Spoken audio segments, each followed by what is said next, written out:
Everybody just learned how bad I am at counting. Welcome to the Benzo Rehab Dungeon. This is the 39th episode.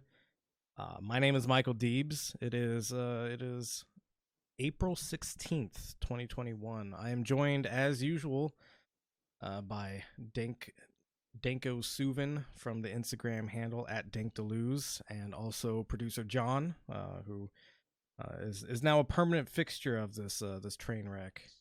Yes. John, how are you doing today? I was going to suggest going with him first. This is nice. Yeah, he's the right person.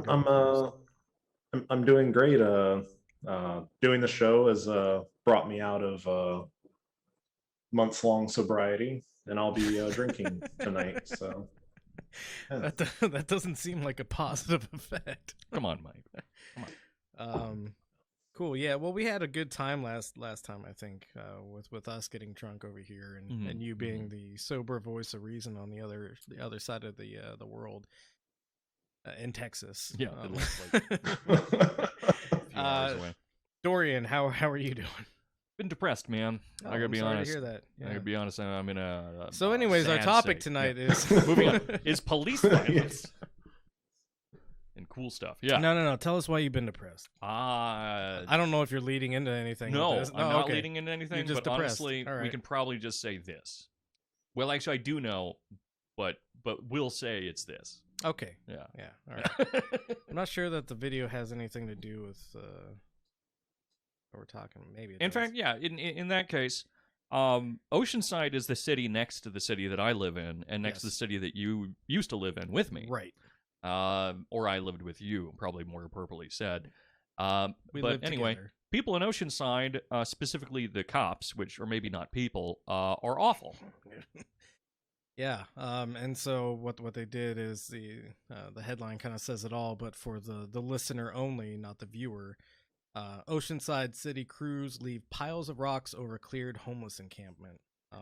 It's the Ann Prim version of the rainbow-colored spikes. Pretty much, yeah. Would you like to scroll down just a little bit? Did I say Ann Com? I meant Ann Prim. I think you said Ann Prim. Yes. Okay, good. I'm still haunted by calling. I think there's a picture of it somewhere in here, or should be a picture of it. Oh, I guess that's not. Keanu Reeves right there. Maybe that video does have something about it if we want to watch it real quick. This one right here. Yeah, looks like I have to unmute it. You know what's less unsightly than people? Starts now. Is a pile of shitty fucking rocks. Yeah. Go ahead, man. San Diegans went back to work last month, but employers in our hardest hit fields continue to struggle to fill jobs. Good evening. I'm Kimberly Hunt. Steve has the night off. ABC 10 News reporter John Horn digs into why the rebound of the workforce isn't so appealing for some San Diegans. All right, well, I don't think this is about the... Johan Engman has a message for those...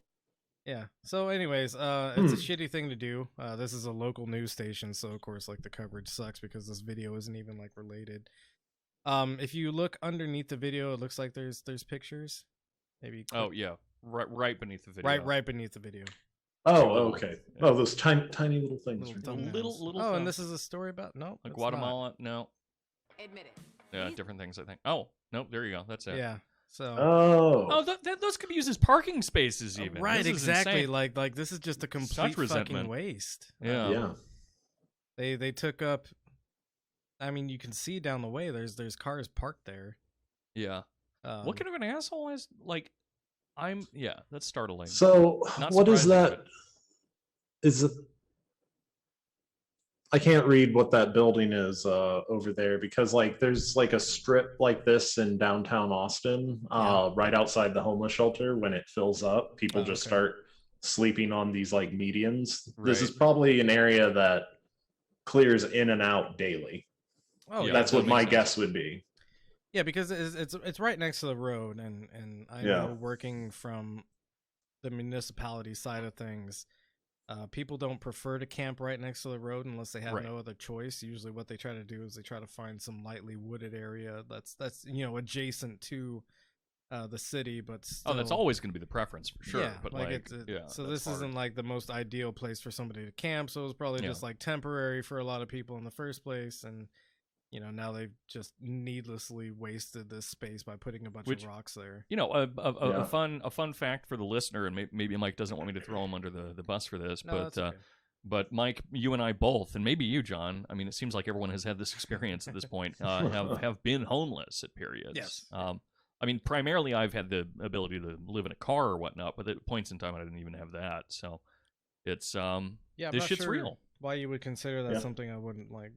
I don't know, man. People are spooked about stuff. I mean, Yeah. I didn't figure that you would, but I'm gonna throw Mike under the bus here by saying you've been poor once, right? yeah, I mean, people have a weird amount of shame about that kind of thing, and like, yeah, Yeah, I Yeah.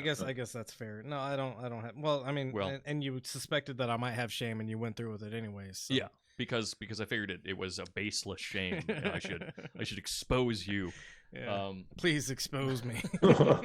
But Don't expose me. For the record, Hmm. thankfully, I have not been homeless. God bless. Wow, John. Yeah. God bless. Thanks for Yeah. flexing your privilege over us. Yeah, well, no, Mike- I just Mike We started from the bottom. Now we're I, here. did, So I just didn't want a narrative to form. you didn't want to like About take me. our homeless clout. Right. Yes, exactly. Our oppression Olympics are going on. Right? We've established that John, while being a darker skinned person than both of us, has led a more privileged life. We're neck and neck. and therefore does not have the same clout to talk about issues like we do. So, John, if you could please be silent for the rest of the podcast, we'd Please, appreciate please. This is a safe space for homeless people. that. Yeah. Ex-homeless people. I think John's figuring out how to mute himself right now. Um, So I've been in a little bit of a fuck the police mood. Weird. Anybody who's been watching my Instagram feed or my Facebook feed Or the news. or the news, like we'll put you in that mood. But Yeah. but like specific to me, I've been in a very bad mood about the police Yeah. lately. We actually probably should have pulled up the Dante Wright thing. But I mean, I think everybody knows about it at this point. Seems probable. Completely needless traffic stop. Mhm.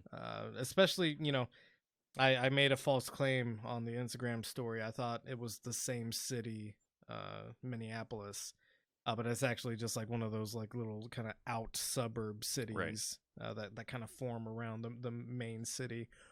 Kind of like what San Diego does with all the Yeah, with like North County where we're at. and right stuff. North Yeah. County where we're at, where it's like not technically San Diego, but like But still, it is San Diego, like Yeah. on mail and stuff. right, and without like having signs to tell you when you've crossed from one city to another, you wouldn't know it because it's all continuous. Yeah, more or less. Yeah. So anyways, the city that Dante Wright was killed in was Brooklyn Center. Mhm. And so it's so adjacent to Minneapolis. We're talking 10 minutes away. These two locations where George Floyd was killed and where Dante Wright was killed. You would think, I would think, as a police officer, knowing that there's this very high profile case going on, that like maybe you can just leave people alone for a little bit. Like maybe the expired tags isn't like the reason to pull someone over right now. Your quotas don't go away, man. Yeah, I mean, that's No. the thing, is the system is Sure. forcing these cops to no, be I the bad get people it. that they are. Right. Yeah. But you would still think like You'd probably try. I know for my own, like, if I was a cop, which I'll never be, but I've worked in jobs where I've had like quotas that I had to fulfill, and like it's You've ignored them for one reason. Or yeah, another. I've ignored them for one reason or another because I just didn't think it was appropriate to fill the quota. Like one of my examples is I worked at Target for a while. And Yeah, they I think have you and this- I covered this in a previous yeah, episode. they right? have this credit card that they always want you to push on people, and it was like I got written up once because I didn't try to push the credit card on somebody that was Yeah. paying for their food with food stamps. I was like, I don't think it's appropriate to try to sell them a line of credit when they're clearly already having like some economic distress. When I was at Home Depot, I also ignored these quotas and in fact falsified data in order to do so.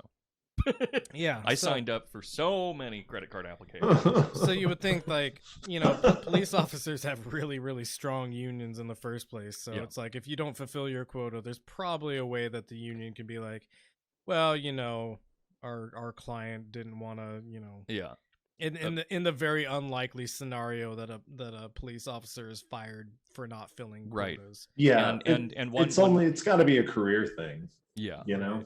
And one really quick thing just to point out, as if this isn't obvious to the type of person that listens to this, police unions should not be considered unions, and police officers are not workers. So there you go. Hey, that kind of leads us into the links that I had pulled up. But we'll finish up on the Dante Wright stuff. So, you know, you should have it in your mind, and you know, John, you know this. When we were in the military, the thing we always heard was, don't make yourself a black eye for the Marine Corps or something like that, right? Like, you didn't want to be the reason that the Marine Corps was in the news in a negative light, because it just made the organization look bad. And you know, we can go into a whole side subject of why the Marine Corps is actually bad and should be covered in that light. But just basically as somebody in that institution, you know, like, think about what you're doing. Like, you've got this very high profile case going on 10 minutes away from your city. And the perception is that this is basically the same city as Minneapolis, just, you know, a small suburb of it. Maybe don't pull somebody over for expired tags, or I think it was expired tags, or like the bullshit obstructed view thing that they have when somebody hangs one of those fucking little tree air fresheners in their off their rear view mirror. That's the really amazing thing, is that that's one of the potential excuses for this. Right. Yeah. So like, you should think to yourself, like, is the risk of this interaction and whatever could come of it, like, maybe they're pulling over someone who is a dangerous, violent criminal, but there's just the fact that, like, nobody likes the police in that area right now, or at least there's very scrutinized, like, relationships between the police and the public right now. Like, shit is tense. There's a tense thing going on right now. Maybe just fucking lay off, right? Like, just lay off for a couple of weeks, and then you can get back to getting people, because the fucking left tail light is three lumens less bright than it should be, I guess. Right. You know, stupid shit like that. Like just fucking lay off. But they couldn't lay off, and you know, there's you know, pulling out your service weapon instead of your taser. Then it's not gonna fucking happen. It's on a different side of your belt, generally speaking. First off, right? Yeah. Second off, I posted about this. It was a conversation with you. I mean, I knew what the answers would be, because you know, I'm not a fucking idiot, and I have a little experience with this as well. Together. But a fucking loaded Glock is going to weigh at least 2 or 3 pounds, at the very least. Ammo, you know, is really heavy, so more than that. Taser weighs 8 ounces, guys. It, like, you're gonna fucking know the difference between half a pound and 3. You know the difference between one thing and 6 of them. If you accidentally pick up a 6-pack of beer, that's a different weight than 1 beer, right? I'm just an alcoholic, bro. And it's a different fucking color, and like, it's... Well, yeah, exactly. It's a different color, and, you know, like, different safety, different trigger, yeah, different sight, there's design choices that have been made in the taser to make it feel different. Well, like, there's muscle memory training that they're supposed to be doing too. Like, which brings up the fact that it's on the wrong side, right? Like, that's an important. Sorry. Well, she's obviously more used to, this is a situation that I need to pull out my gun. Yeah. That she has that much discretion that she can go right to the gun. So if this was a mistake, which I guess it was, it's still fucking disgusting. Yeah. But so if it was a mistake, she's obviously fucking training herself more to immediately pull her fucking service weapon out. Yeah. Yes. In the sense where she's like, oh, taser situation, grab my fucking Glock. Yeah. you know, and then that gets mixed into the ditties that they fucking make them go through in their heads to develop fucking muscle memory. Right. Yeah. Yep. So, disgusting situation. Should have never happened. Just the very idea that, like, you pull somebody over on something like expired tags or obstruction of view. If that person tries to get away, like, do you really need to stop that person? Right. Like Well- just the instinct to need to dominate that situation. Yeah. Where it's like, oh, I caught you with a And- candy bar sticking out of your pocket that you didn't pay for. And furthermore, if you want to be totalitarian about this and you really want to catch this person, you go ahead and I do what you can to track this person in some way. Get a fucking helicopter or follow them like until a you're able to license trace plate them or or something. like A that? license plate, right? Yeah. Just track them the best you can, put out a warrant, and then, you know, arrest them at a later point. Like, if you want to do it that way. But I mean, it's that just would be humane.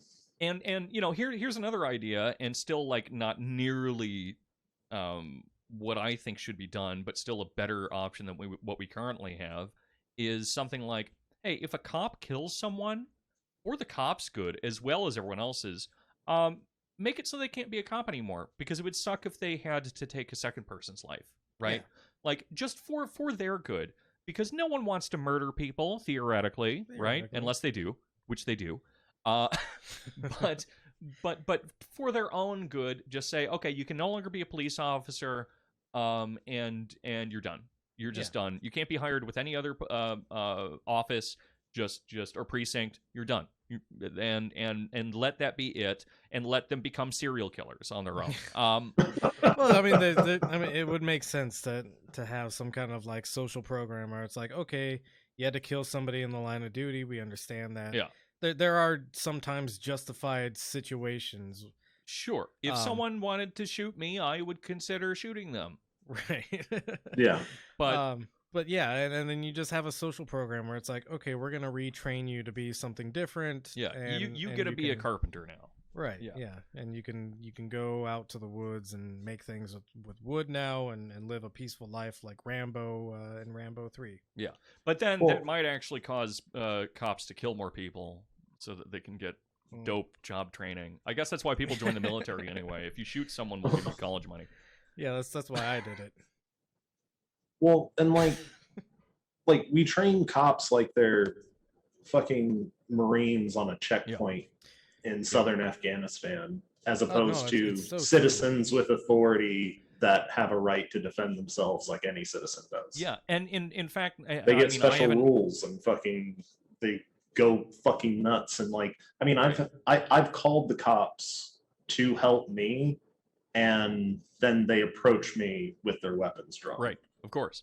Like, why? And I of course haven't gone through the same training as you guys, but from what I have heard and learned about this, and you guys can tell me if it's the case or not, but it seems to be that there's actually more rules and protocols put up for soldiers to avoid escalating and bloodshed than cops have, right? That cops don't have a lot of these same protocols and are in some way almost encouraged to escalate things. Well, Yeah. and they have specifically laws and rules for insulating them.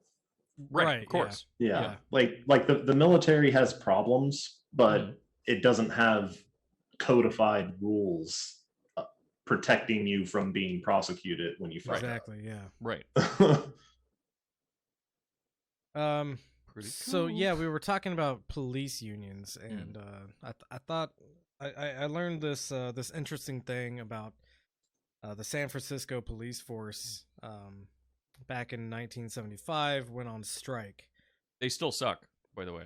Yeah, I'm Surprised. Well, they didn't go on strike because they were afraid of how much power they had or anything like that. Right. They went on strike because they didn't feel like they were being paid enough. Mhm. Now we've seen, especially over this last year, but also previously, where workers will go on strike and then the police are called in to abuse and terrorize these workers, etc., etc. However, when the police go on strike, there's nobody there to call in to abuse them. And if we want to scroll down just a little bit, let's see, go down just a little bit more.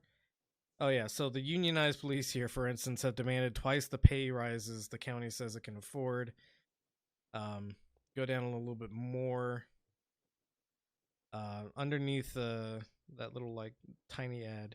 So, but there were But there were isolated incidents of violence, apparently picketed at policemen who are wearing civilian clothes but may still carry their weapons. So this was a striking police force that was still allowed to carry their service weapons. And in fact, this strike was against the law, which, you know, who cares? But Right. it's interesting that they're supposed to uphold the law, but this strike is against the law because there's rules preventing the police from going on strike. Right.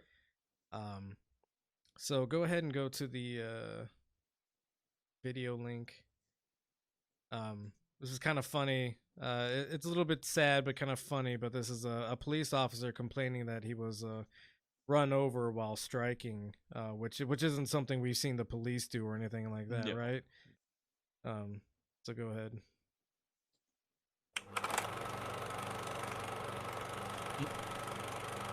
The Bay Area TV Archive. You can tell they're all cops by their faces, too. Yeah, right. Yeah. And that's like the one cuck that decided to keep working. Fucking scab.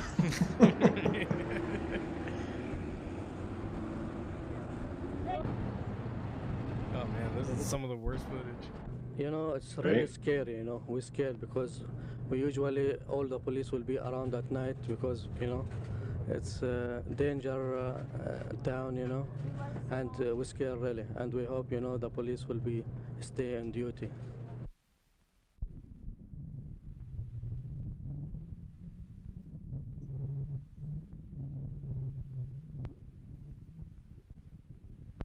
I was on picket duty in front of Mission Police Station, and the car came up.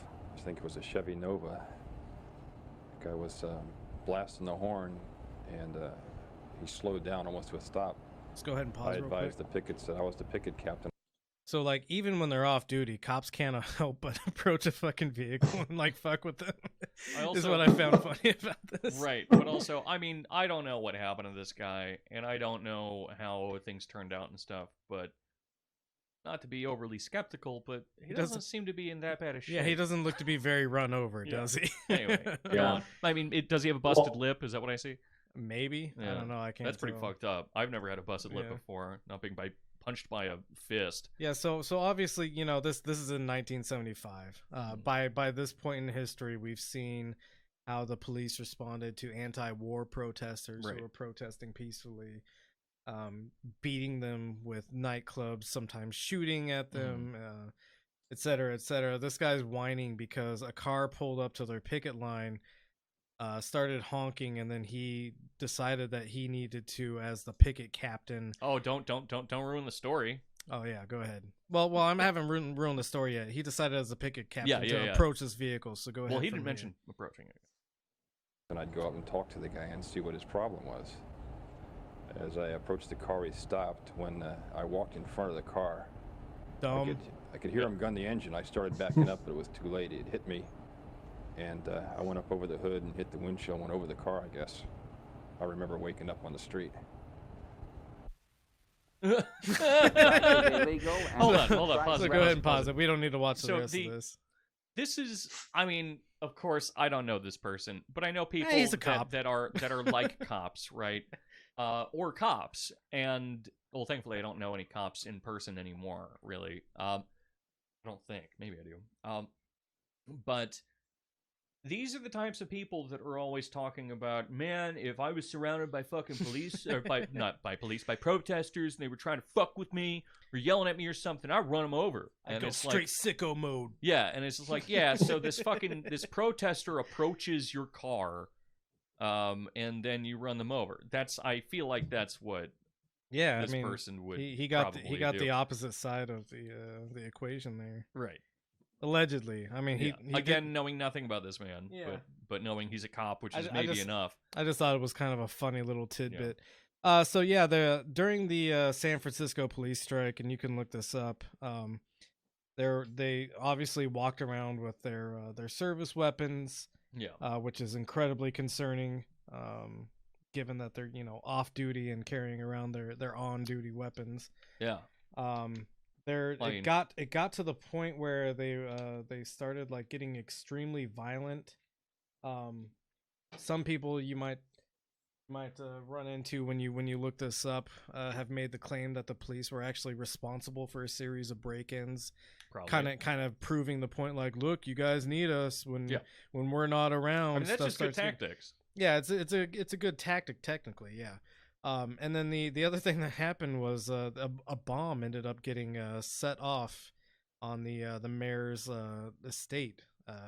Pretty good. And that kind of like was the turning point of like, okay, I guess we had to work with these fucking people now.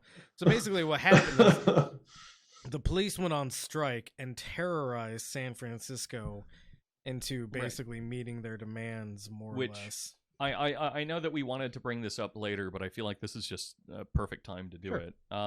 But we've been talking in the workshop a lot about Deleuze and Guattari's conception of the war machine and nomadism, and in a way that is shining a positive light on it, as well as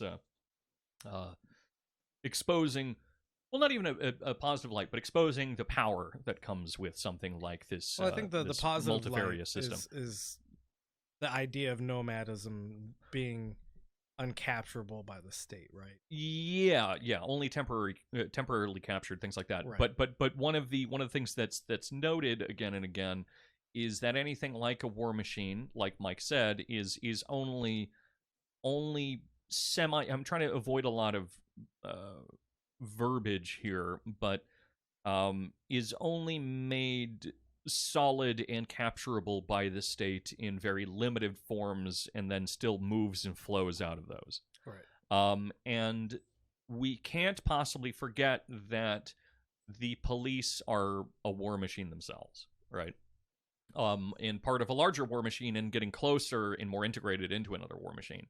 And so when you see the police acting, both in 1975 and contemporaneously, when we have them in cities that have banned the use of something like gas grenades and flashbangs, that they then go ahead and raise a blue Lives Matter flag and then begin deploying these weapons anyway, that these people are not necessarily even part of the state apparatus. And like I frown on the state apparatus and I frown on the police in some varying and overlapping ways. But that at a certain point, when threatened, the police are going to make it obvious that they are part of a different organism all their own, right? Yeah. So something to fucking keep in mind.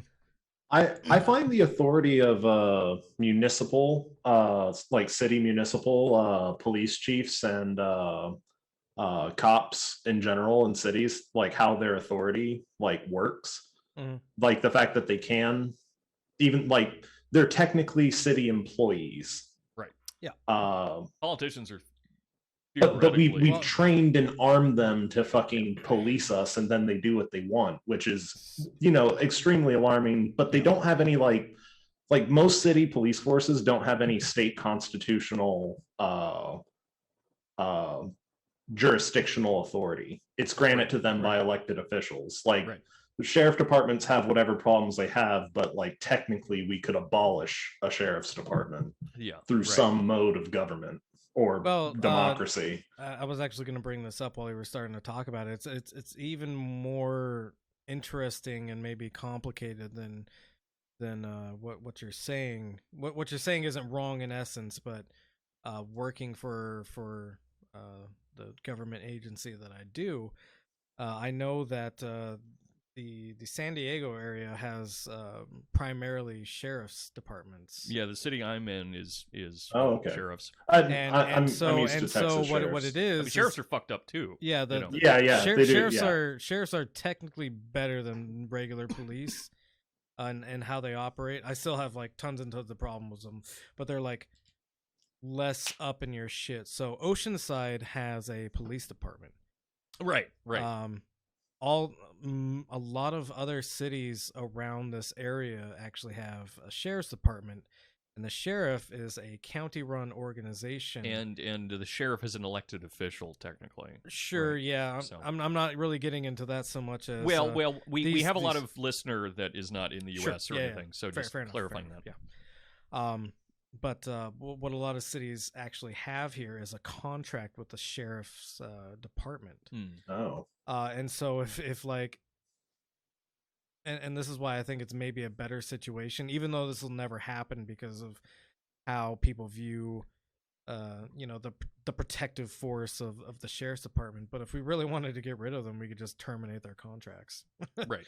Like easily just get rid of them by like, oh, okay, yeah, we don't have a contract with you anymore. Yeah. And it also has some other concerning things because, these are contracts with a contracted force that has all these weapons, and so the amount of control that a city has over a contracted force like that is actually less because they have their own internal protocols. Yeah, that's something I was going to point out, which is that when you have the contracting come into play, it of course means that there's more space for weird money maneuvering and issues, but also the fact that you're only their boss in the sense that you are, part of a voluntary contract with them at a moment, and so they're really allowed to do whatever the fuck they want to do. Yeah, and one of the minor benefits of having a sheriff's force instead of like an actual city police force is the sheriffs don't really give a shit about like having expired tags or anything like that. That's not something that they really give any care to, pulling you over because you've got expired tags. No, they at least here in Texas, sheriffs do all kinds of shit. Really, do they? Yeah, out here, their general view is like, if somebody's got an expired tag, we don't care because it's probably the DMV is just late or whatever. I've had a weird mixed experience with it because I've lived in Vista as kind of a central point. No matter if I move to another state or whatnot, I always seem to come back for some period of time. But for most of my life, and I've been harassed quite a lot in Vista. By the sheriffs. But also, I used to be a kid that had a giant mohawk and drove a piece of shit. So maybe they just wanted to fuck with me. But even in my like adult life, but I also did go without tags for almost a year and only got bothered about it for a couple times. See, that's what I'm saying. But also just little things like one of my lights is out and I get bugged. Yeah, so I don't know. I think it varies. It's a person by person basis. Of course, yeah. They probably do it less than if I was in Oceanside, it would probably happen more. For sure. Based on that, yeah. But also Oceanside cops are fucking dicks. They are awful. Well, they are a city police force, and I mean, our first article that we started off with was the Oceanside city, clearing out a homeless camp. Well, who do you think oversaw the security for that event? Was the Oceanside police. Who do you think called that in? Probably the Oceanside police. Yeah, Oceanside police are notoriously bad. Mm-hmm. Like they're the mid-sized town city version of like LAPD maybe. Yeah, which LAPD is, buddy. Also pretty good. I mean, the LAPD has acknowledged that they have white supremacist gangs within their own police force. So, pretty cool. All right, what's next? So actually the next one is we should have brought this up before, but it's back to Dante Wright. You want to pop that tab up, John? Tragic Connection. Nope. Yep. Tragic Connection. That's the one. Tragic. Okay, there we go. So it turns out, and this is, going back to the idea that this is such a small space between where George Floyd was killed and where Dante Wright was killed. Dante Wright had a high school teacher when he was growing up that just happens to be the girlfriend of George Floyd when he died. And so you really get this picture of the institution of violence that surrounds the police in this community and how they treat the black people in their community especially. And where there's it's like the 3 degrees to Kevin Bacon thing. Like how can you find your relationship to Kevin Bacon within like 3 different people that you know? Right. That game that people play, this is like how many degrees to police violence, you know? Yeah, but it's a really good argument for if you're going to have something like a police force, that they should come from the communities that they police. Yep. Because any community is ultimately relatively insular, and none of them are closed systems. I mean, no such thing. But that, and I haven't looked into this that much, but if I had to guess, the officers that have killed both of these people probably don't live in the communities where these people were shot. They probably don't. That's generally how this works. What's the gal's name that killed Dante, right? Something Potter. Yeah. I mean, we could look up, because they turned her house into a fortress like overnight. Yeah. I like how Pottery Barn came up. Right.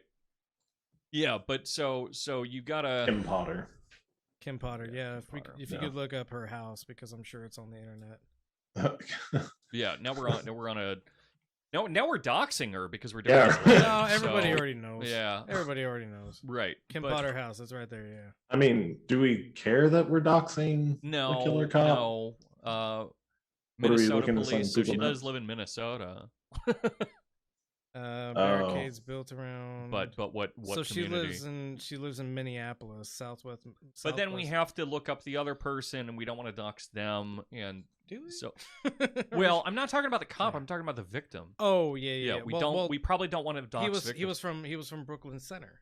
Right, and then where was George Floyd? Different... I mean, this is just a lot of legwork for very little purpose. I agree. More than anything else. But yeah, that's her house. If anyone wants to check it out, if anyone wants to mail her poop. Yeah, because there's not a standing guard of police officers out there right now. Yeah, there's her mailbox could be filled with shit at any moment. To be fair, it's very common that murderers get a police protective force put around their house. Yeah. Yep. It's one of the only ways to get police protection. Yeah. Right. I need some police protection. So murder somebody. But even if she lives in Minneapolis or Minnesota or even if I was a police officer, I should only be allowed to police the city, that you live in, if not maybe, but probably not like the Tri-City area. Just the city I live in. The city I live in. That's the only way to make it make sense. It's how city councils work, right? Like you have to be from a certain part of the city, a certain district of the city, in order to represent that district. Right. You should, as a police officer, have to live in whatever district you're policing. Yeah. And I saw a statistic, and this is why we kind of went down this rabbit hole, or at least it was why I wanted to go down this a little bit. I saw a statistic a while back, like way back when the riots first happened after George Floyd's murder, and it was something like 70% of police in Minneapolis aren't from Minneapolis. They're from like outside towns, and so this is like they go to their place of work where they have no skin in the game, and they're policing like they have no skin in the game. Like they're policing like they could do whatever they want to somebody, and they're not going to run into that person at the grocery store the next day. Right, whereas, and they don't know them. They don't know their family. They don't have any kind of interaction. It's like if you brought in someone to be your stepdad, and they were just never call you dad.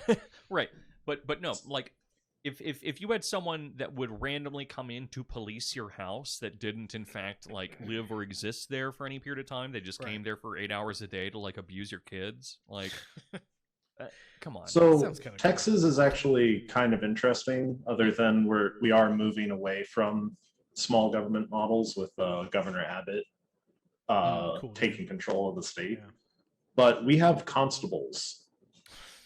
And it's another constitutional which again, the constables also have fucking problems with being cops and fucking abusing their authority. However, in this position. Every county, which it includes a city if it's in that county, districts like a councilman or anything else have elected constables. Granted, they serve the justice of the peace and just serve warrants and judicial orders like evictions, people being ordered to appear before court, stuff like that. But I think it would be actually interesting if, like, yeah, like my 10,000 person population or 30,000 person population of my city has a elected cop that has to live in my district and know my community. And he actually, or they have the authority, the policing authority. Right. Instead of just somebody that they hired from fucking LA, like I can't remember where our police commissioner was hired from, but he's not from Texas, I don't believe. But he's not from Austin. Not from around here, are you? Yeah. Yeah, they just... Well, step in the right direction, but also a step that doesn't move towards abolition. So just... Well, maybe yeah, it gets a no, little closer to it. I mean... But yeah, I think policing is probably irreparably broken. Yeah, for sure. I agree. And you know, I see a lot of people, and this is where I'll call out somebody like Sam Cedar again. Oh no, not Sammy Cedar. He'll return my calls one day. Yeah, I've never called him. You should. But you know, you see people like nominally left people who are saying, "Oh, what we really need is reform." And so it's harmful to call for abolition or defunding or anything like that. Like, that's going a step too far. But I would like to make the argument that, you know, calling for abolition is actually the most useful thing, because what you're doing is saying, if you don't get your shit together, we're going to fire you. Yeah. And what you'll see is if people like actually start substantively calling for abolition, the police force is going to have to meet that demand in a way that doesn't remove their jobs and reforms them to the point that we probably need them to be reformed to. And we're talking about sweeping changes in the way that they operate and what they do. But you know, like calling for abolition has no negative effect other than not enough people know that you should be calling for abolition right now. Right. Then, you know, I'm always a proponent, well, maybe not always, 99.9% of the time, proponent of aiming for a place further than where you plan to land. For sure, right? because you miss 100% of Yeah. the shot you don't take. You also miss 99% of the shots you do take, but Right. you get a little closer. You at least go in the right direction. But shoot for the moon and you might hit the stars and strangle to death in the space. But yeah. So I also do think that someone like Sam, I call him by his first name because he and I are very close friends. Call me back, Sam. But I think one of the reasons, apart from the fact that he really is just kind of like a rad lib, and I don't think that he really has a problem with being referred to in that way. I think Probably he's like not, yeah. he's like he's a sock dem. That's actually more like appropriate.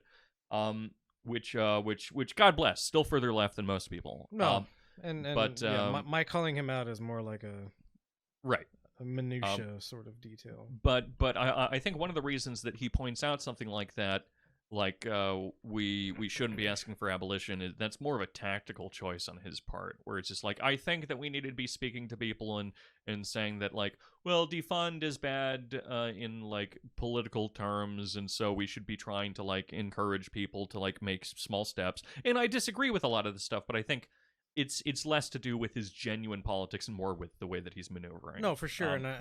My difference with him is I don't think that's a useful way to maneuver. Agreed. Cheers. I think you're starting off on the back foot when you go with these half measures, trying to like meet people halfway. You're moving forward, and so you're losing that like position that you should have, where you should be.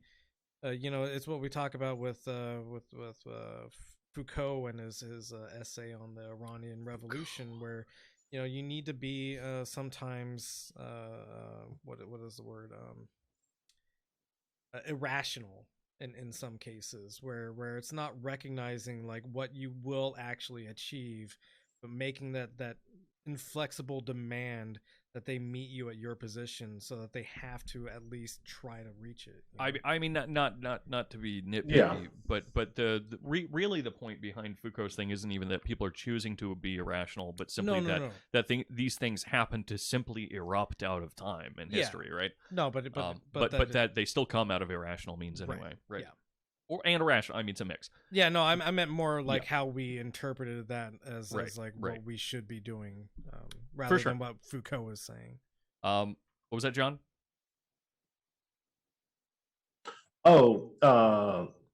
Yeah, I was just thinking about like the whole like tactics things. Like I'm completely comfortable, like or the irrational point of view. Like so, like best case scenario, the police are defunded and we have nothing.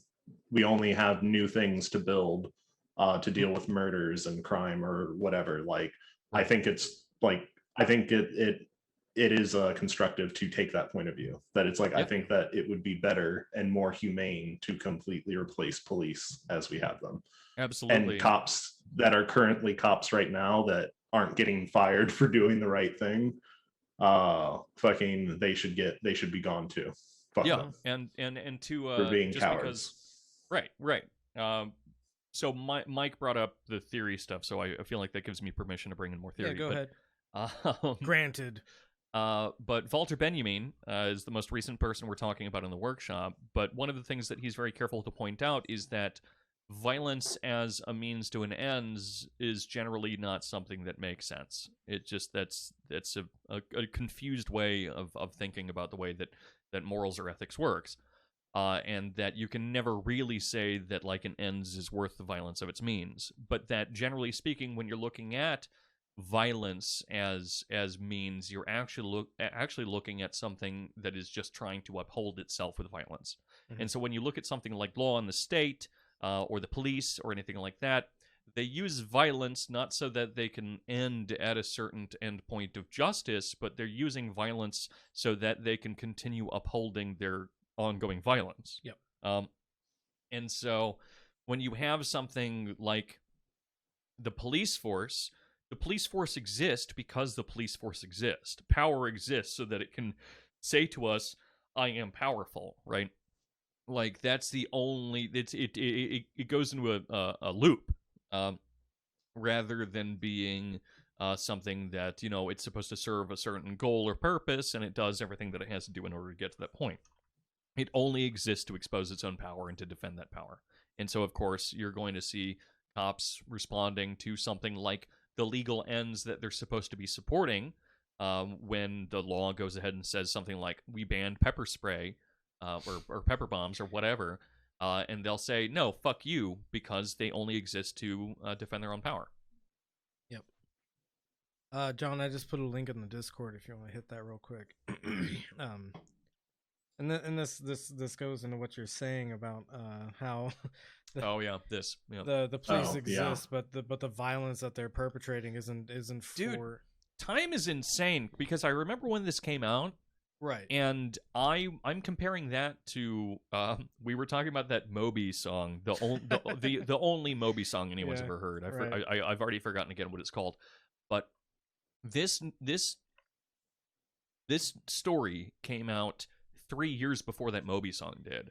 And this feels recent to me, and that Moby song sounds like something that's been around since, like, I don't know, 1996. And it's, in fact, not the case. Anyway, sorry. I'm losing my mind. So you're talking about how the police structure exists because it exists, and it uses violence to maintain its existence. There are people who believe that the police force exists to protect us. But the Supreme Court back in 2005 ruled that the police do not have a constitutional duty to protect a person from harm. Even though, and this is what the article reads, even a woman who had obtained a court-issued protective order against a violent husband, making the arrest mandatory for a violation. It's like it's a weird baby version of the Good Samaritan law a little bit, where they're saying, a Good Samaritan, if they end up injuring you while they try to perform CPR, isn't responsible for that harm. And so a police officer, if they don't in fact defend you when they should be, they don't actually have to defend you. I mean, it's like an extremization of that. The precedent that it sets. Yeah, no, for sure, for sure. Much different than the Good Samaritan law, where somebody's actively trying to help and maybe does does help the wrong way. Where this is like, no, you don't have to help. Yeah, of course. And we won't hold anything against you if you I mean, don't help. That's the danger of legal precedent, is that it like always invariably is able to be stretched in some like bizarre way in one direction or the other. Did Deleuze ever say anything about jurisprudence versus? I mean, he says a lot about I know jurisprudence versus what, or was that a joke? No, versus like established law, and how jurisprudence is more important than like actually having like codified specific laws like this. Yeah, actually a lot, but I feel like we should put time aside separate from this to do that. That's why I kind of just set it up as like that's absolutely the case. Right. And John, I know you want to say something, but just really quickly, just a game for everyone to play is try to get into an argument with someone who like loves the police, and just see how many, not even minutes, but seconds it takes before a tautology comes up. Oh, for sure. Okay. Sorry, John, what's up? Oh, no. I didn't know anything. Oh, God damn it! No. Whoa, fuck you! Don't yell. All right, sorry. Yeah, I needed to get the fuck you in Very one quiet, time. peaceful podcast. Sorry, I just know that people are expecting the fuck you now because I got a bunch of messages saying like you have a catchphrase. I'm like, oh no. Fuck you. Fuck you is your catchphrase? Yeah, I guess I'll fuck you. Well, I guess we Is need that to gross find now? out. I'm gonna put it on a shirt. Yeah. We need to find out what my catchphrase is and what John's catchphrase is. Sniff my own butt. Is that mine? Yeah. That's mine? Yeah. Okay. That's kind of fucked up, actually. Sorry. John, I don't know you well enough yet. I sent I'm you working those on it. messages in private. I don't know myself well enough yet. So. It's just hairbrushing sounds. Yeah, it's just ASMR noise. That's my catchphrase. Mine is a burp and a fuck you. Yeah. This is bad. This is not good. Yeah. The intellectual one, I guess. No good segue, I guess, because we ran out of all of our segue options. But if you could go to the link, the flow of military gear. Hell yeah. There we go. That's a good. You know, all So I know much about red. graphs is that the higher they go up, the better they are. Yeah, you gotta Right. have diamond hands so that you maintain hold of the stock of military weapons Oh no. going to the police force since 20. That's crazy. So who was president in 2013? Does anybody remember? I feel like man. that was probably Obama. It was Obama. So in 2013, the program Christ. started that military gear would be, and I remember like way back, I was still like a baby leftist at this point. I had just gotten out of the Marine Corps in 2013. So I had like a basic like anti-government slant because I hated the Marine Corps so much that I was like, anything that the government does is bullshit. But also communism, please. Yeah. Yeah. So I had some mixed, confused feelings about that. Mostly because ANCOMs unite. Yep. yeah. So even back in 2013, I remember seeing this program pop up, and I was like, man, that's really a bad idea to give the police a bunch of military gear, right? And so we're talking about like, I thought this was a bad idea. According to the graph, back when we were like maybe $10 million of like military gear being given to police forces. Since that point in 2013, we have now gotten to the point where over $1.4 billion of military equipment is being transferred to police forces. You will note that the very last year marked on that graph is 2021. How far into 2021 are we at this point? Not very. Exactly 1/3 of the year, and we are already exceeding $1.4 billion worth of gear. It's pretty cool. So this article is by Steven Semler, who works for Jacobin a lot, but this is one of his like bugaboo items is tracking this kind of thing and the military gear being funneled to police departments. And he noticed that ever since Biden took office, and so when we consider this massive number, over 1.4 billion, this is since Biden took office that he really started noticing that there was this massive spike in military equipment being delivered to police departments. So again, we're only 1/3 of the way through 2021, and we've already seen a massive spike in military equipment being delivered to the police departments. Go ahead and click on the next link. Very, very relevant information.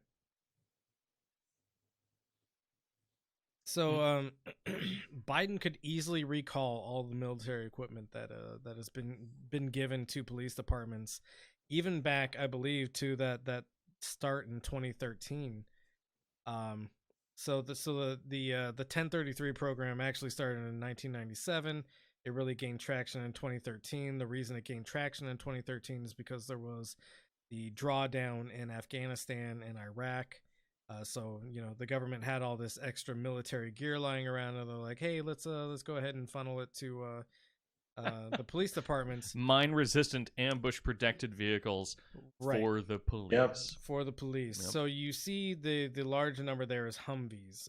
The reason that Humvees is such a large number is because halfway through, I guess up until now, because the war on terror is still going, Humvees were phased out because they were no longer capable, like armored enough, right? Yeah, they weren't armored enough. They weren't capable of withstanding the blasts that we were seeing in Iraq and Afghanistan, and so they basically all but phased out Humvees, except for like stateside use sometimes as transportation.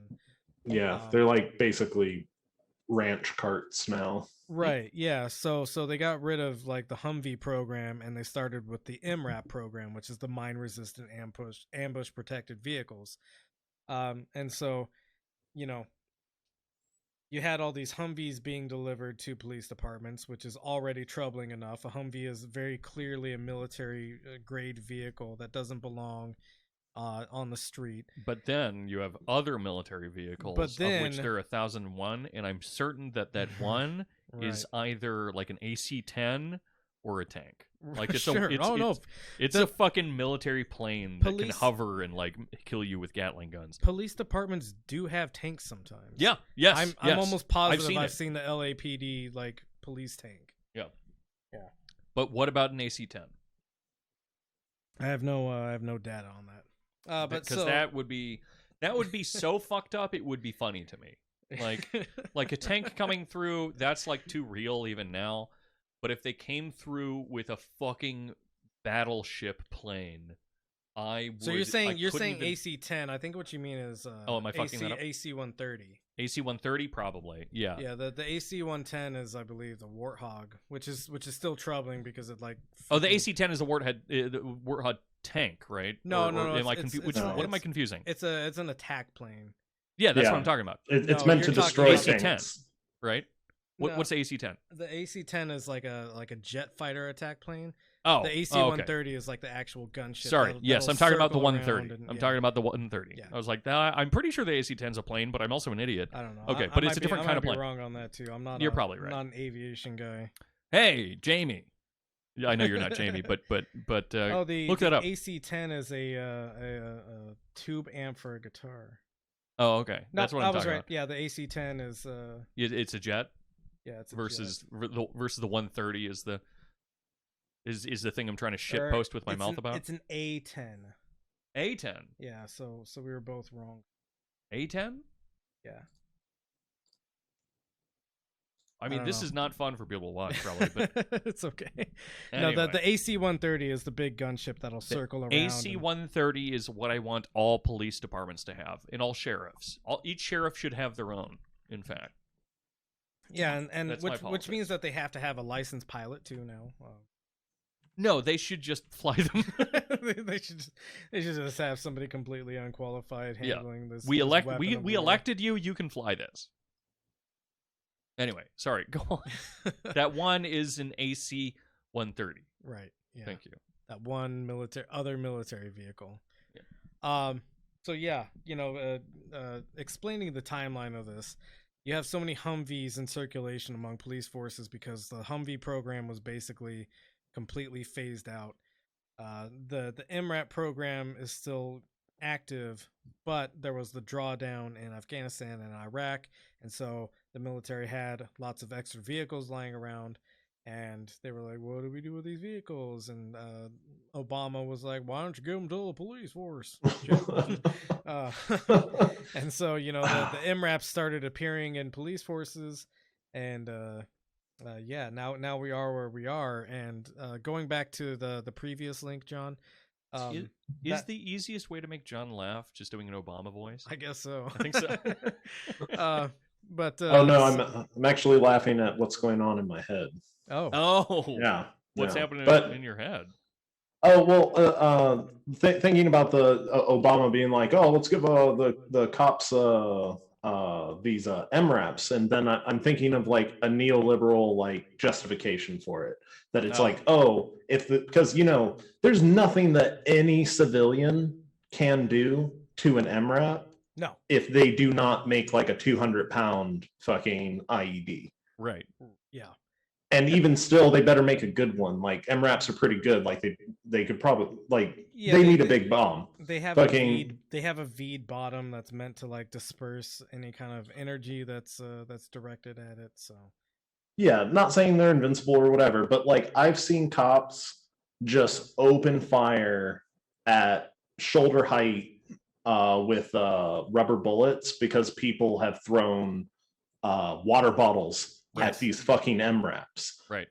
So I'm thinking of like a neoliberal like Obama being like, oh, they can just sit in the MRAP and let the protesters throw pieces of paper at them and it won't enrage them to the point of brutalizing a population. But no, they just like, how dare you fucking get water bottle on my fucking government tank. If you throw one more can of soup at my MRAP for your family. Yeah, like I think most guys that I served with, if I was in an MRAP and I like shot a kid that threw a rock at our MRAP. Yeah, I don't think many people would be on board with that. Yeah, even if it was a rubber bullet, right. They'd probably think I was a monster, but it's just like par for the course with so many cops. So yeah, and I've been making the point on my Instagram that the police are basically, like, if you really think about it and you really explore this, the police are an occupying force in America. Yes. Just based off of like the gear they're using alone. And the pictures that they take in front of these massive like MRAPs are fucking giant vehicles. They're not even street legal. They're so big. Right. And you can look up like Sheriff MRAP, and I think there's probably a really good well, you looked up MRP. And also just a little point as we look this up. Middle school teachers are braver than police are. Oh, for sure. Yeah. Oh yeah. They get assaulted by kids all the time. They can't shoot anyone. Right. They can't even touch them. So you look at these pictures of these totally practical SWAT vehicles. Yeah, these police officers and mid bottom right. That's a great picture. To the right, yeah. That is a deployment picture, man. Right right, John? I'm like, tell me, tell me that's not a fucking deployment picture. Yeah, like, and it's so fucking crazy because I don't know why, like anybody who thinks that this is good optics of like what the people that are supposed to be protecting us, like they're literally like standing in our way in fucking armor. And also, to be clear, like if you had a normal sized vehicle behind these people, you would barely see the top. Like, and I'm talking about a normal sized truck. Yeah, like an F250 or something. Yeah. MRAPs are huge. Yeah, MRAPs are huge. They're actually dangerous to drive. I bet. Because they have like such, they're so up armored, and the way that the windows have to be in order for them to be as up armored as they are, you can't really see everything around you. And so whenever an MRAP would come onto our compound, John and I worked for a maintenance battalion, and so one of the platoons in this maintenance battalion was an MRAP repair platoon, whenever an MRAP came on the compound, they had to have somebody guiding the MRAP through the compound because they're so dangerous to drive around people. Yet we have sheriff departments, police departments driving them around on roads during protests. Yeah, they're assault vehicles. They're meant for when you don't get to talk about anything. They're not for being careful around people. They're for killing people. Yeah, when like they make all these arguments about like, oh well, like we can just slowly push through a crowd to get through to somebody injured or whatever. And it's like, you're going to fucking kill somebody in one of these fucking things. You can't slowly push through a crowd. And by the way, fucking crowds have their own medics, generally speaking. Like, stay the fuck away from me. Like, yeah, actually, I volunteered for one of the protests here as a field medic, and God bless. There were tons of them. Fucking John's base is shit, dude. Yeah. If we could go back to the main group of tabs we had. I'm going to say that unironically now. John is based? No, just God bless. God bless. Because I mean it. I fucking mean it, John. God bless you. So yeah, the Kyle Rittenhouse thing. Let's go ahead and touch that. Don't bless him. Yeah, don't bless him. Gosh, curse. God. Gord curse. Goddess. I'm not gonna do that. Is that Kyle Rittenhouse's mom, or is that Kim Potter? Yeah, it's Kim Potter. Rittenhouse's mom. Yeah. I swear to God, they look identical. Kim Possible is Kyle Rittenhouse's mom. Hold on. Look up Kim Potter. That's real her. Quick. Is that her? Yeah. No, that is Kim Potter. Yeah. She was arrested. Yeah. Well, why is she on the? Because she shoots people. Okay, fair enough. Yeah, and it's the Fox algorithm. I guess if they're not blood related, they have the relation of shooting people for no reason. Yeah. See below that, former police Kim Potter, right and appropriate. Yeah. As in the charges are right and appropriate, not her. All right. Oh yeah. So Dorian, you were the one that wanted to bring this up. The police are supporting Kyle Rittenhouse. No, I had my thing that we were going to talk about after the Rittenhouse thing. No, I wanted to bring this up because okay. I was like, oh God, what did I do? Yeah, like I've seen a few videos that's just like really interesting. Like a black guy has a gun on the seat of his car, which depending on what state you might be in, that could totally be fucking legal. Right, sure, right. But like, so like, or the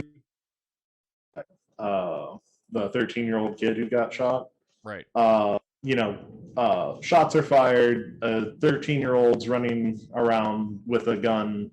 The kid gives up, but he gets shot anyways. But Kyle Rittenhouse, like, shots are going off. Cops are responding. A kid fucking running with a fucking assault rifle away from an area that fucking gunshots just went off gets waved through.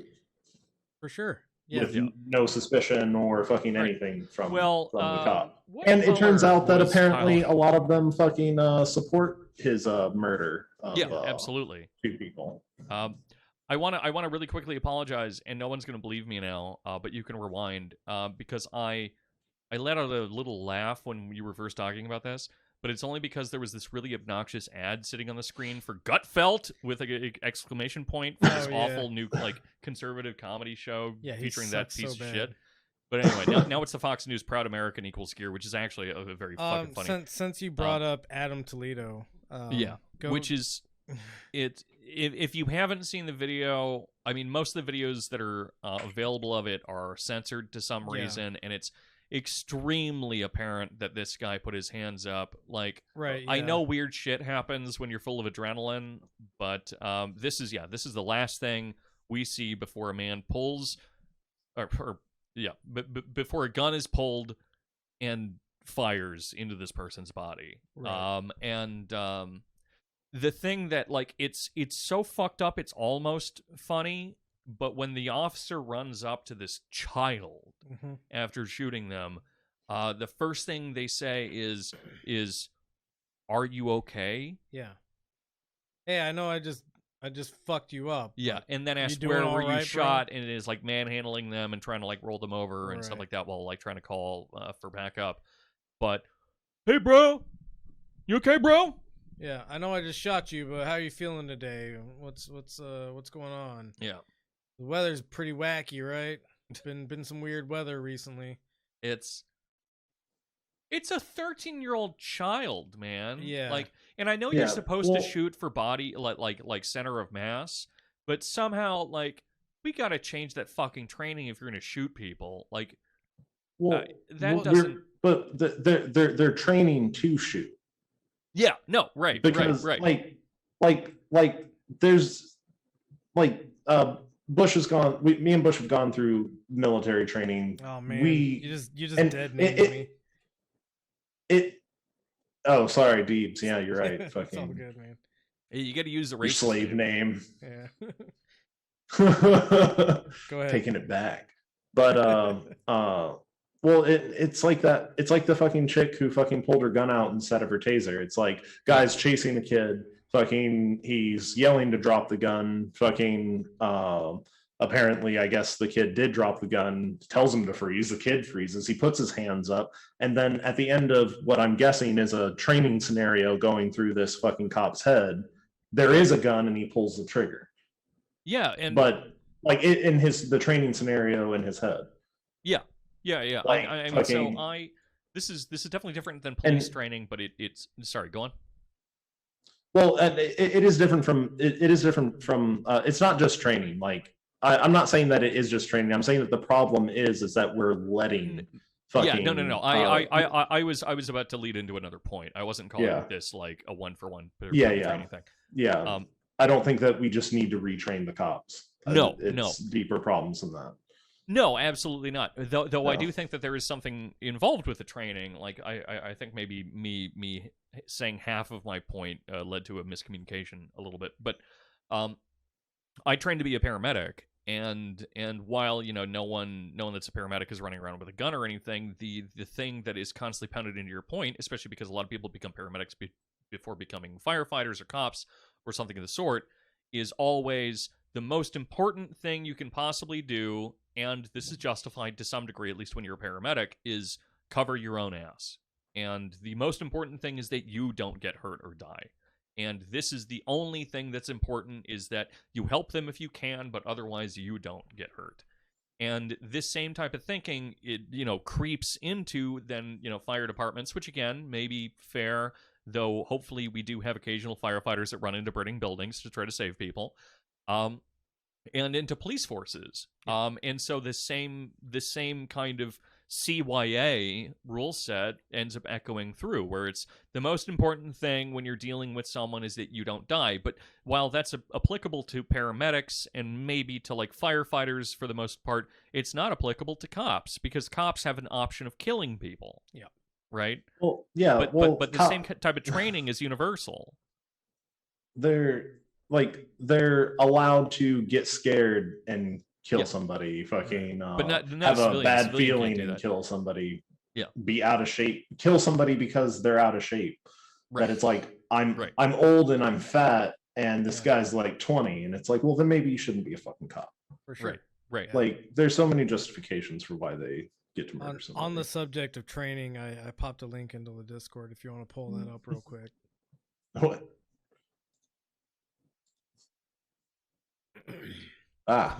So there was a series of... Oh my god! I just read the title. I just saw the pictures and laughed, and then I read the title. Yeah, so there was a series of training targets for a long time in the Department of Homeland Security, which is different than the police force, but we can assume that there was some overlap in training here. This is real? Yeah. This is real. Yeah, and so the series of training was called No More Hesitation.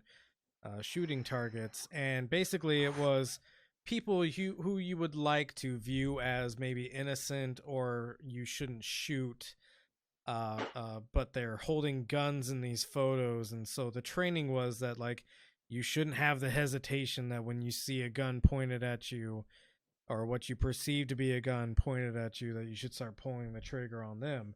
And so for the listener and not the viewer, you have John. If you could go up just a little bit.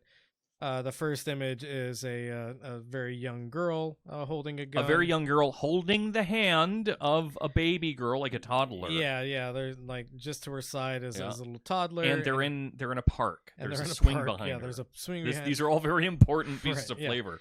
So, but this young girl, maybe 10 or 11, is pointing a gun at the viewer. The next slide is a pregnant woman in what looks like a meat factory. No, it's there's like fluffy curtains and shit. Yeah, there's fluffy curtains in the background. So she's in a home. She's very visibly pregnant. She might be Italian though. Are those dreadlocks? She has dreadlocks. Oh, are those those are dreads? Yeah. Well, then why are you hesitating? Yeah. If they've she's got obviously dreads, a dirty hippie. Shoot first, ask questions later. You know what I like the most about this picture? The fog of war. No, that it's clearly photoshopped because the hand is like coming out of the side of her head almost. Right. Oh yeah, and I think that's actually the bump looks kind of photoshopped. Yeah, it's exaggerated, but that makes it even worse actually because this is an exaggerated pregnant woman holding a gun at you, and the idea was that we're training you to shoot this person despite all the secondary sort of things you might feel about shooting a pregnant woman. The third slide is a little kid who looks like he's just kind of innocently holding a gun, even if he's pointing it in the wrong direction. He's clearly holding a frog in the original picture. Yeah, in the original picture, he's clearly like holding up like a frog or some stupid shit, but they photoshopped a gun into his hands. And he's standing in a park with leaves on the ground. It's I don't think that I could fucking kill a kid who's playing with a gun innocently. You might get out of the way of the gun, maybe. Yeah. Go hide somewhere. Fucking. And be like, hey, kid, get in your MRAP. Gun. Yeah, get back in the MRAP. Get back in the MRAP and run him over or something. If a child, like genuinely speaking, after like working with kids and stuff, like if a child pulled a gun, like of course it'd be terrifying, like trying to like walk up to the child and get the gun out of their fucking hands. But you need to do that. It's your fucking job as a human being. Like, calmly approach this child. The kid is fucking smiling. Outsmart them, even. I don't care if they're smiling. I'm just saying, but no, I know. Per the imagery. But like, outsmart them and be like, hey, I'm sorry. I know that you're really upset. I'm really upset too. Yeah, things are really sad. Yeah, no, you're probably right. By the way, what color is the sky? Why is it blue like that? Give me that, you fucking kid! And then you have a gun. When you said how smart them, when you said how smart them, my mind immediately went to like talking the kid into pointing it at himself. Hey, buddy, aren't you sure you're pointing that the wrong direction? That's a fucked up thought. I don't condone that. You should be pointing that at my dick. It's that. But yeah, I mean that actually, like, as shitposty as that is, and as like much of a kind of an asinine situation, the fact of the matter is that I, as someone that taught like children for a relatively limited period of time, feel like I could respond to someone holding a gun, at least a child, and I did customer service too. Honestly, I could probably respond to someone holding a gun, and I've had guns pulled on me, and I haven't been shot or shot anyone yet. So, like, but I feel like I could deal with someone holding a gun better than a cop could. Oh, without I a just doubt. absolutely could. Yeah. Because I'm not an idiot, and I'm not going to shoot anyone. I'm not going to. Well, maybe, probably not. So, this training is how my story ends, is I go to jail for shooting someone now. Sorry, go on. This training was stopped in 2013, or they stopped purchasing the targets in 2013. Thanks, Obama. But you got to think about, like, that's 8 years ago. Do you think there's still people in the Department of Homeland Security who received this training and still have this training ingrained in them? Oh yeah, and that are still passing it on. Yeah, 7-8-year-old training is absolutely still ongoing. For sure. Yeah. So, well, and this training does work. Yeah, it does work. Yeah, absolutely. Yeah, like the military started taking psychologists seriously in the Vietnam War. Right. When they realized that the majority, that like it was like 80 or 75% of rounds don't hit. Yeah, and what they and then go ahead. Well, yeah, I was gonna say there's a great book on this called On Killing? On Killing. Yeah. I That forget guy the- fucking sucks, but that book is good. Yeah, no, the guy who wrote it sucks, but Piece of it's a shit. good insight into. Well, What's like, his name? It's a name that it's an aptonym, but what is it? I don't know, man. Grossman. Is it Grossman? Yeah, it's something Grossman. Yeah. Chud McGrossy face. Chud McKill. Dave Grossman. Vietnamese. Yeah. Yeah. Let's not pull it up. We don't need to give him any more credit than he already gets for us saying that his one book was good, because so otherwise pirate he's a jackass. this book. Yeah, Pirate on Killing by Chuck Grossman. Dave Grossman? Dave Chad Grossman. Dave Grossman. Yeah. And read it in the context of understanding that this person doesn't understand that they are arguing for the wrong things. Maybe. He's also someone that trains police. Right, yeah. So in On Killing, he talks about the psychology of what it takes to get somebody to kill another because person. you want to resist pulling the trigger, and you know, things like that. And so the reason it's good is because it goes through all the challenges that people naturally face when it comes to killing another human being, and how in Vietnam, especially because a lot of the Vietnam war force was drafted, these people did not genuinely want to kill Vietnamese people. They Surprise just you, Malthusian fucking pessimistic pieces of shit. People don't want to kill one another. Yeah, you have to brain scrub them into doing it. And yeah, eventually he's talking about how you brain scrub people into killing other people, but it says a lot that you have to go through such extreme measures to get somebody to kill another person. And how deeply psychological it has to be in order to like have them break through that. Yeah. And so it's worth reading just to get that kind of insight in how the modern military structure and the modern police structure has adapted to make people capable of killing. Right. Yeah. Every cop needs SWAT training. Every cop needs to be able to pull the trigger on a pregnant lady any given or moment. Yeah. A kid playing with a gun. Right. Yeah. You need to be able to pull the trigger on anybody. Pull one on me, please. Dear Lord. Yeah, I mean, like, I'm waiting for a kid to pull a gun on me. Yeah. Hey kid, here's a jar of peanut butter if you shoot. I don't remember what other links we have. I know we have the rant from Kimberly Jones, which is really good. Yeah. And this is just something to keep in mind. This is an older thing. I mean, it's from last year, but it's from last year, but it's incredibly poignant and very eloquently spoken. When you see people protesting and rioting and you know the optics are always they're burning down their own communities. This is a perfect argument against that mentality and that mindset of argument. And Kimberly Jones is an author herself, so I think she's probably spent quite a bit of time thinking about this and thinking how to explain it. But this is obviously a very like off the cuff sort of speech that she's given, and it's very passionate and very, very important.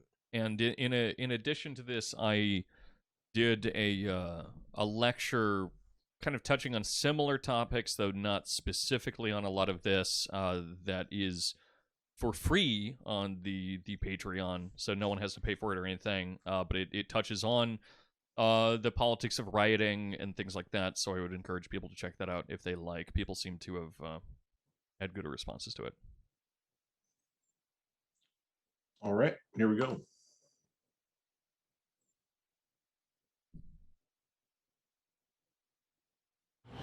So I've been seeing a lot of things talking of the people making commentary. Interestingly enough, the ones I've noticed that have been making the commentary are wealthy black people making the commentary about we should not be rioting, we should not be looting, we should not be tearing up our own communities. And then there's been an argument of the other side of we should be hitting them in the pocket. We should be focusing on the blackout days where we don't spend money. But, you know, I feel like we should do both. And I feel like I support both. And I'll tell you why I support both. I support both because when you have a civil unrest like this, there are three types of people in the streets. There are the protesters, there are the rioters, and there are the looters. The protesters are there because they actually care about what is happening in the community. They want to raise their voices, and they are there strictly to protest. You have the rioters who are angry, who are anarchists, who really just want to shit up, and that's what they're going to do regardless. And then you have the looters. And the looters almost exclusively are just there to do that, to loot. Now, people are like, well, what did you gain? Well, what did you get from looting? I think that as long as we're focusing on the what, we're not focusing on the why, and that's my issue with that. As long as we're focusing on what they're doing, we're not focusing on why they're doing. And some people are like, well, those aren't people who are legitimately angry about what's happening. Those are people who just want to get stuff. Okay, well then, let's go with that. Let's say that's what it is. Let's ask ourselves why in this country in 2020, the financial gap between poor blacks and the rest of the world is at such a distance that people feel like their only hope and only opportunity to get some of the things that we flaunt and flash in front of them all the time is to walk through a broken glass window and get it. That they are so hopeless that getting that necklace, getting that TV, getting that change, getting that bed, getting that phone, whatever it is that they're gonna get, is that in that moment when the riots happen and if they present an opportunity of looting, that's their only opportunity to get it. We need to be questioning that why. Why are people that poor? Why are people that broke? Why are people that food insecure, that clothing insecure, that they feel like their only shot, that they are shooting their shot by walking through a broken glass window to get what they need. And then people want to talk about, well, there's plenty of people who pulled themselves up by their bootstraps and got it on their own. Why can't they do that? Let me explain to you something about economics in America. And I'm so glad that as a child, I got an opportunity to spend time at Push where they taught me this, is that we must never forget that economics was the reason that black people were brought to this country. We came to do the agricultural work in the South and the textile work in the North. Do you understand that? That's what we came to do. We came to do the agricultural work in the South and the textile work in the North. Now, if I right now decided that I wanted to play Monopoly with you, and for 400 rounds of playing Monopoly, I didn't allow you to have any money, I didn't allow you to have anything on the board, I didn't allow for you to have anything.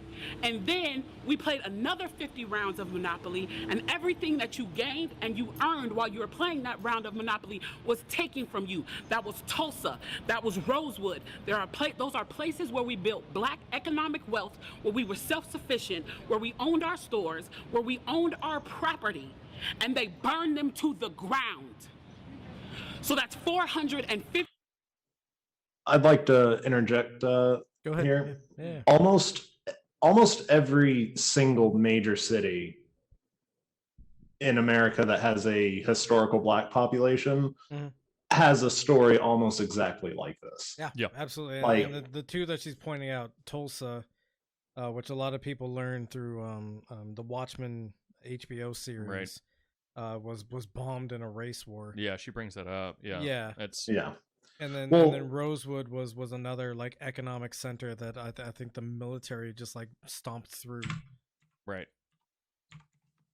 There's even one here in Austin in the 20th century. They ran the black people out of West Austin. Yeah, certainly Chicago, similar things. I should use both my hands instead of hold a beer. Well, what's the other hand doing? Myself a beer. Uh-oh. I can't stand all the drunk people on this podcast.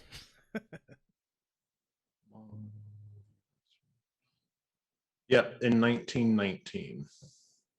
Man, that's not too long ago.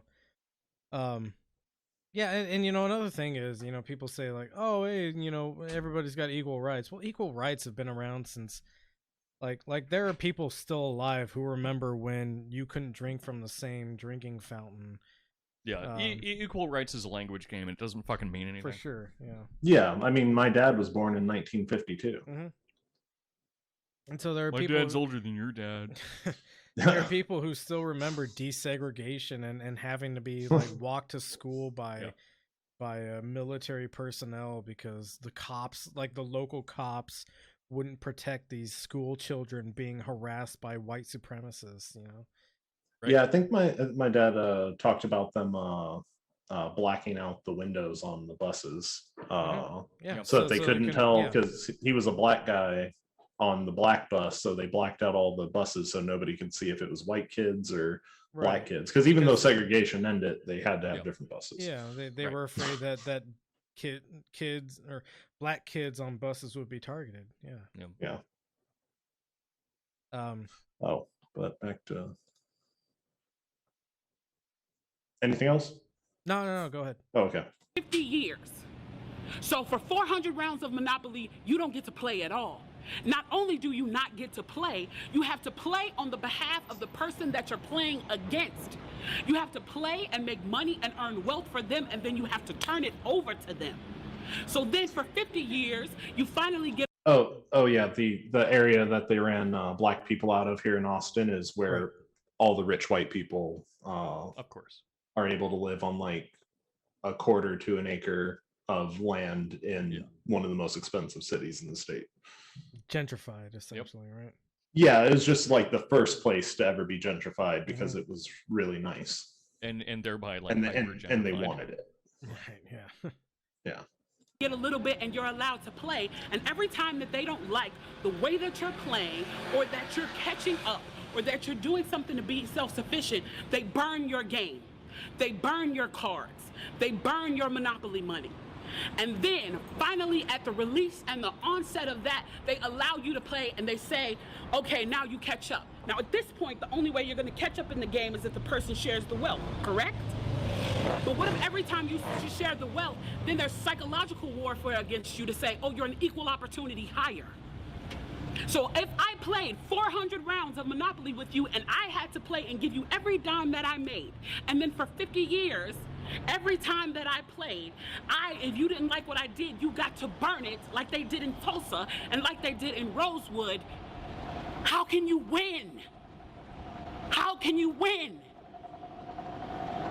You can't win. The game is fixed. So when they say, why do you burn down the community? Why do you burn down your own neighborhood? It's not ours. We don't own anything. We don't own anything.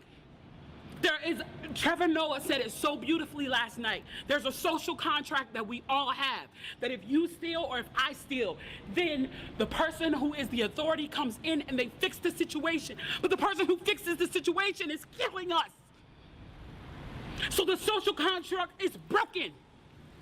And if the social contract is broken, why the do I give a shit about burning the Football Hall of Fame, about burning a Target? You broke the contract when you killed us in the streets and didn't give up. You broke the contract when for 400 years we played your game and built your wealth. You broke the contract when we built our wealth again on our own, by our bootstraps in Tulsa, and you dropped bombs on us. When we built it in Rosewood and you came in and you slaughtered us. You broke the contract, so your Target, your Hall of Fame. As far as I'm concerned, they could burn this bitch to the ground. And it still wouldn't be enough. And they are lucky that what black people are looking for is equality and not revenge.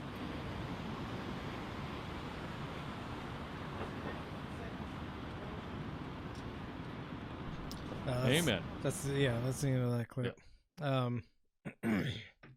Unfortunate that they chose the cash registered censorship. Yeah, thing. dude. Sorry, I didn't know that I sent you guys the censored version of that. You don't want to be sorry for that. It's but that's a little that was a weird interesting choice of censorship. The cash register thing. Also, this white guy in the background wearing a Tennessee Titans shirt. Fuck you. I don't even like football, but fuck you. He seems to be receptive to the message, though. So maybe like cool politics, but no more of that. Cool politics, bad aesthetics. Yeah, I mean, acting as if I like football, as if you care. Yeah, slightly. I do have a certain amount of empathy for the white guy allies that are I mean, being because one, you know he's on uncomfortable, you know. Yeah, for sure. Like, no. Like I think one reason I picked him to shit on is because I've been him many times, and it's just like, ooh, yeah, this is tense. I agree. I do agree. All right, but I would never wear a Tennessee Titans shirt to that. Especially not to that. I don't think I'd wear my Swans shirt, rape guy shirt. No. Way to shoot that in the head. Yeah, well, that's what I do. All right, what else we got? I don't know. It looks like we have one more link. I'm not sure what that link is. Nope. Did this one. The one that has a P on it. A P. It says P barricade. A P? There it is. Oh, never mind. Did that one too. That's the same shit. Yeah, we just. All right, guys, have a good night. Take my medicine. Take yours too. Yeah, I think we're Fuck good you. here. Unless anybody has any last things that they want to share with everybody. No, just God bless you all. Yeah, God bless. Hallelujah. Amen. Target is not a community. Yeah. Nice. All right. Well, everybody, thanks for listening. We got some pretty cool interviews coming up. Oh yeah, we got to do pitches. Yeah, we got some pretty cool interviews coming up over the next few weeks and into the next month. You got to hear some people argue about antinatalism coming up. We won't give away all the details right bunch of now, stuff. just in case anybody backs out, which would be completely fair to do. Yeah, so. well, we'll beat them up, but we will understand why they backed out. I won't. Well, I guess Dorian is a less forgiving master than I am.